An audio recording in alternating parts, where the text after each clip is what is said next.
everyone, welcome back to JP WHU TV. It's nice to see you. I hope you're keeping well and keeping warm in this relatively nice weather we've been having in comparison to the last few days. As you may have seen, Kalvin Phillips should now be on his way and having his medical with West Ham United ahead of a loan move for the rest of the season. As always, guys, this video is sponsored by the channel sponsor, 3retro.com. Please click the link in the description below that will take you directly through to the West Ham section of their website, where you can purchase some really nice retro gear, guys, as you can see from the animation that's up here, along with track jackets, polo shirts, sweatshirts and t-shirts made by Admiral and Umbro, so go check those out as well. Any purchases you make through the link in the description below, the commission that the channel would normally be getting, as I always say, I'll be sending on to the charity Iron Supporting Food Banks. They're based in the Newham area and they're helping those in the Newham area and the Essex County and further afield for that matter, as they're currently supporting 39 separate food banks last I heard. So guys, go grab yourself a really nice retro shirt. You'll be saving yourself a few quid in comparison to the club shop.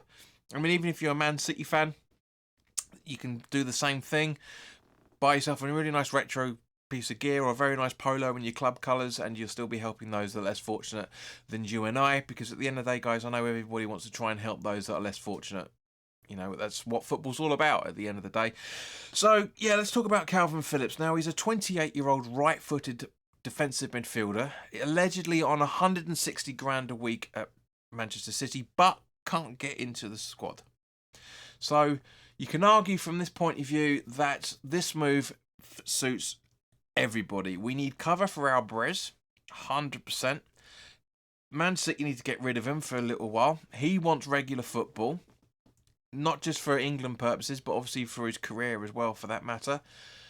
I know a lot of people are going to be saying, oh, well, you know, he's injury prone. But yes, he is. But his injuries have only been over the last, where are we, 2-3 years. He's had 2 shoulder injuries, that shoulder injury being the most recent. He's had a hamstring issue that kept him out for a long time, and also a calf injury as well, if I remember correctly. So yeah, he's injured. It's typical West Ham. He's injury prone. Blah blah blah blah. Looks like the loan fee is going to be around about 5.5 million. It's not the 7 that was being reported. That David Sullivan looks like he's been able to haggle that down from Man City. It looks like it's between £5 and £6 million, so 5.5 basically. You know, we've got a good relationship with Man City. You know, obviously we had Pablo Zabaleta from them. Granted, he came left on a free, but it would have been his next move as well, for that matter. And I know a lot of people are saying this move's only happening so Paquetá can join them next season. I've not seen anything to corroborate that paranoia in any shape or form. I wouldn't be at all surprised if it is a factor, but at the same point, Leeds, Man City are going to have to step up the money we want for him at the end of the day. Hopefully we can get him to sign a brand new contract and get rid of that clause, and we can keep him or sell him for a shed load of money. Hopefully.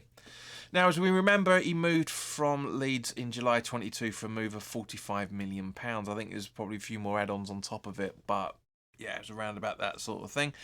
He's 5'8". He is relatively quick as well, for that matter. I mean, as I say, it looks like he's going to be brought in for cover for Alvarez. And, you know, we know he's going to get booked. Not just for that as well, but he's got Champions League experience, which we'll talk about in a little while. So he could be our European defensive midfielder, have Alvarez to have a bit of a rest, or vice versa. That's what squad depth's all about. You know, we're still looking, even with Kehrer out on loan at the moment, and Connor Coventry has left recently, we're still looking at a 23-man squad. So with Kalvin Phillips in here, 24-man squad, potential homegrown, if we can afford it, from Man City at the end of the season, which we'll talk about in the coming months. But in terms of Kalvin Phillips' abilities, as we know, he's a defensive midfielder, but he can also play either side of the centre-back, and also has played an experience with playing as a centre midfielder as well. So again, options. You know, as we know, Alvarez has sat back at the back 5 when we needed to. Phillips can do that. Guys, as always, I should say, please put your comments in the comment section below. Do you think he's going to play alongside Alvarez? Do you think he's going to be rotation? Do you think he's going to be in the centre midfield? So we've got that nice spine of the defence. Or do you think he's going to cover centre back positions? We need that. There's options here, guys. So this is one of the reasons why it's fantastic that this move is happening. Now, Kalvin Phillips likes to play long balls and shoot from distance as well. He gets fouled and he commits fouls quite often as well. He's strong at direct free kicks. He's also strong at intercepting and blocking the ball as well, for that matter. He is strong at tackles as well, but he is weak at aerial duels and seems to be a bit of a discipline issue because he can be a little bit mouthy. Understandable. In the football world, he's got short man syndrome. 5'8", that's quite short in football nowadays, you know. But I do think he's got some pedigree. I know a lot of people are thinking, as I said, you know, we just talked about his injury record. Oh, he's crap. He's not as blah blah blah. He's not as bad as people make him out to be. He really genuinely isn't. And I do really hope to see that come to us fruition if the medical happens and it goes through and we've got there. It's brilliant. Really is good. Now he's got, as I said, he's got Champions League experience. He scored against FK Krzvezda, if I pronounced that correctly. Apologise if I haven't. He has not conceded a penalty yet in his 19 appearances for Man City in all competitions. I know that's not a huge amount, but it's practically half the season worth of football if you think about it. His record average is about 94 passes per game, 86.9 successful passes per game, 3 average key passes per game, 100% successful dribbles. He's only conceded 3 goals in the appearances that he's made, an average of 0.93 per game. He's kept 6. He's been in sides where Man City have kept 6 clean sheets. He's won 82% ground duels, so basically tackles. He's never been dribbled past so far prior to coming to here. I know it's very subjective, as I say, because it's based on this season. You look back a couple of more seasons and it's not as entertaining as that. But as I say, it really, really helps us out in every shape or form that we can possibly think of. We need cover, we need we need not just for defensive midfield, but we need options. We've got options, as I say. You can play centre back. He's a defensive midfielder. He can play in the centre midfield as well.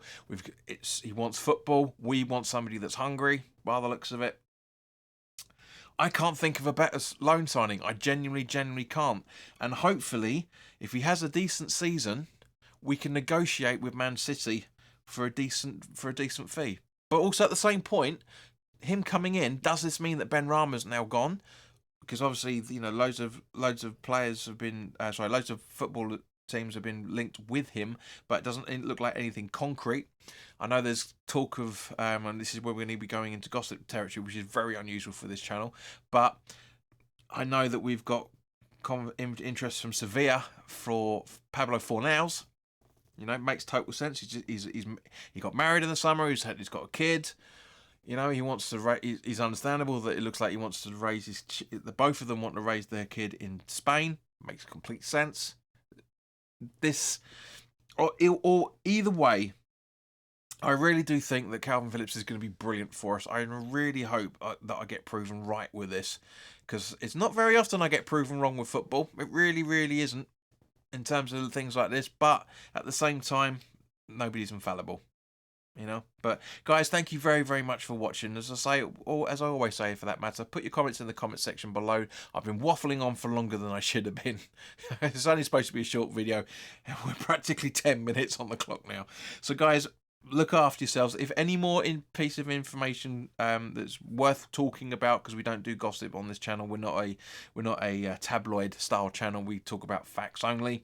But if you want to know more information, please do like, share, and subscribe, or more specifically, subscribe and set your notifications to all so you get to know what's going on.